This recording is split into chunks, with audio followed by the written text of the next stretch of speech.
नमोस्तु रामाय सलक्ष्मणाय देव्यै च तस्यै जनकात्मजायै वादतोषितविश्वेशं धर्ममार्गप्रवर्तकं वन्दे श्रीहरिहरानन्दं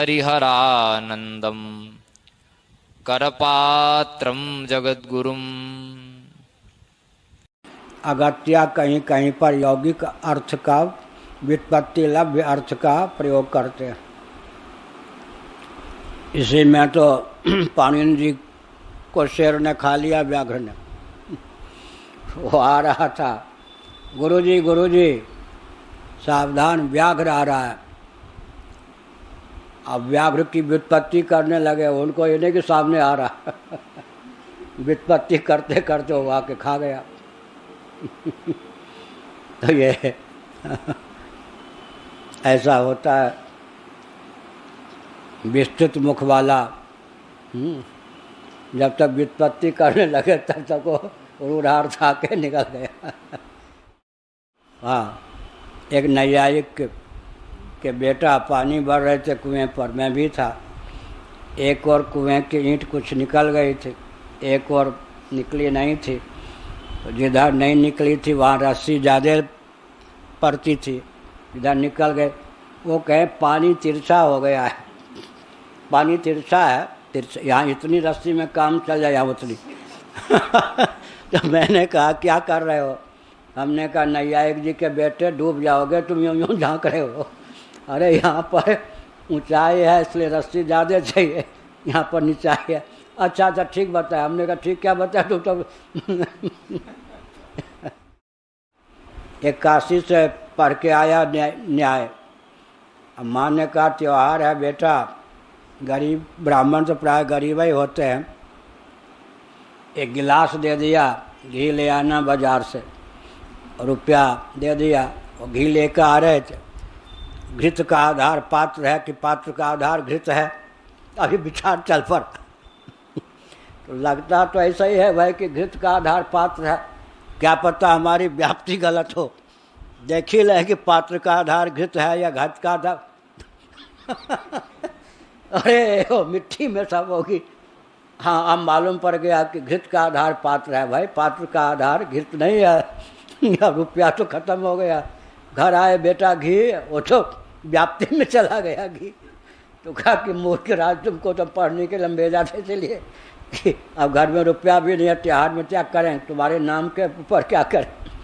तो कहा तुम्हारी जो कुछ भी हुई बात बिगड़ी, रुपया खत्म हुआ, कि हमारी व्याप्ति पुष्ट हो गई कि घृत का आधार पात्र है, सच में पात्र का आधार घृत नहीं है। ऐसे ही होते। तो कभी कभी जो है ज़्यादा पांडित्य। अब वो स्वप्न में क्या हुआ, 3 दिन पहले शायद वामदेव जी महाराज ने कह दिया अहंकारी हो, और स्वप्न तो टूट गया। अब मैंने सोचना शुरू कर दिया क्या मैं अहंकारी हूँ। उसके बाद 15 मिनट तक क्या अहंकार हो गया मेरे द्वारा, अहंकार तो फटकना नहीं चाहिए। तब हुआ कह रहे थे स्वप्न हुआ था, स्वप्न में उन्होंने कहा अहंकारी हो, अब तुम चिंता मत करो। 15 मिनट मेरे खा गए वामदेव जी महाराज, स्वप्न के वामदेव जी महाराज। क्या जगने पर भी, क्योंकि अहंकार को निर्मूल करने के लिए हम लोग बचपन से लगे हैं, अहंकार पालने के लिए। स्वप्न में उन्होंने कह दिया अहंकारी हो। तो नींद छूटने पर भी क्या मैं अहंकारी हो गया हूँ, या अहंकारी हूँ, कौन सा मेरा काम हुआ जो फिर हुआ। अरे भाई वो तो स्वप्न था, तुम अभी जगे हो, तब वो जाके स्वप्न टूटा। नहीं तो 15 मिनट तो मेरे सपने में खा गए, जगने में पर सपने के नाम पे चले गए। इसका मतलब क्या हुआ, स्वप्न में भी तारतम्य है या नहीं। यह जो सूर्य चंद्र इत्यादि हमारी दृष्टि से बहुत आश्चर्यजनक पदार्थ हैं, वो भी अगर विचार करें तो किसी जीव विशेष के शुभाशुभ कर्म के अनुसार तत्त लोक की, तत्त धाम की स्थिति की प्राप्ति होती है। तो सूर्य जो बनता है वो भी तो कोई जीव है ना, उसके कर्मोपासना का इतना उज्ज्वल स्तर है कि उससे उसको सूर्यमंडल आदि भौतिक धरातल पर प्राप्त हुआ, आधिदैविक धरातल पर आँखों का देवता भी है और चेतन भी है। इस प्रकार से एक सूर्य के रूप में भी जीव है, एक चंद्रमा के रूप में भी जीव है, एक गधा के रूप में भी जीव है, एक मनुष्य के रूप में भी जीव है, एक रुग्ण रूप भी है, एक स्वस्थ भी एक है जीव है। एक पंजाब में महिला है, 101 वर्ष में खूब दौड़ लगाती है, 94 वर्ष से दौड़ना शुरू किया था, अमेरिका आदि में विजयी हो गई है। बेटा उसका 78 साल का है, कमर उमर में दर्द नहीं, और यहाँ 74 वर्ष में ही सारे शरीर में दर्द ही दर्द है। तो क्या मतलब हुआ? एक बड़ा विचित्र था व्यक्ति, एक सूरदास को उसने निमंत्रण दिया। सूरदास अपने किसी सहयोगी को लेकर आ गए। महाराज आपको निमंत्रण दिया था, ये सहयोगी क्यों ले आए? उन्होंने कहा मेरी आंख बाहर से फूटी है, तुम्हारी अंदर से फूटी है। सूरदास को तुमने निमंत्रण दिया तो तुम्हारे घर अपरिचित के घर सूरदास कैसे आ जाता भले आदमी? मेरी तो बाहर से फूटी है, तुम्हारी अंदर से फूटी है। सूरदास को निमंत्रण दोगे तो सूरदास को लाने वाला तो निमंत्रित अपने आप हो ही गया। एक थे बहुत बड़े विद्वान अनूप सर, उत्तर प्रदेश, वो गिरधर शर्मा चतुर्वेदी से शास्त्रार्थ में हार गए तो आर्य समाजी से सनातनी हो गए। बहुत बड़े विद्वान थे। वो गए ऋषिकेश स्वर्गाश्रम, हनुमान प्रसाद पोद्दार जी ने उनको प्रवचन के लिए बुलाया था। और ठहरे विद्वान, हाँ पोद्दार जी बताओ मैं ईश्वर का खंडन करूँ या मंडन? पंडित ठहरे, उन्होंने कहा महाराज कृपा करके ईश्वर का खंडन मत करो, मंडन नहीं करो। अच्छा नहीं तो मुझसे ईश्वर का खंडन नहीं करवा लो। महाराज शास्त्रार्थ के लिए नहीं बुलाया है, लोगों को आशीर्वाद दीजिए ईश्वर का। अच्छा तो ईश्वर का मंडन कर देता हूँ, मुझे कुछ नहीं लगता, खंडन भी कर सकता।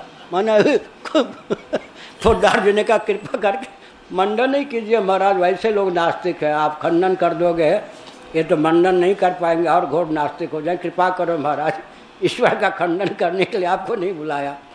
तो कहा कि ठीक है, वहाँ तो जगत सामान्य का उल्लेख नहीं है, विशेष का उल्लेख न होने के कारण, अनुल्लेख होने के कारण पारिशेष्य न्याय से सामान्य जगत की सिद्धि हो गई। लेकिन जहाँ विशेष का उल्लेख है वहाँ ब्रह्म कैसे करता होगा ईश्वर, ये बताइए। कहते क्यों नहीं बताएंगे। एक थे न्यूटन, सुना है ना नाम? वो बताया ना, शंकर भाष्य की पहेली को सुलझाने वाले वाचस्पति मिश्र जी पत्नी के दो शब्द का अर्थ नहीं लगा पाए। दासी का अर्थ पत्नी नहीं समझ पाए, नाम का अर्थ वंश नहीं समझ पाए, किसकी बुद्धि कहाँ काम कर जाए न कर जाए। न्यूटन थे, वो दीवार में दो छेद कर रहे थे, एक बड़ा सा छेद एक छोटा सा।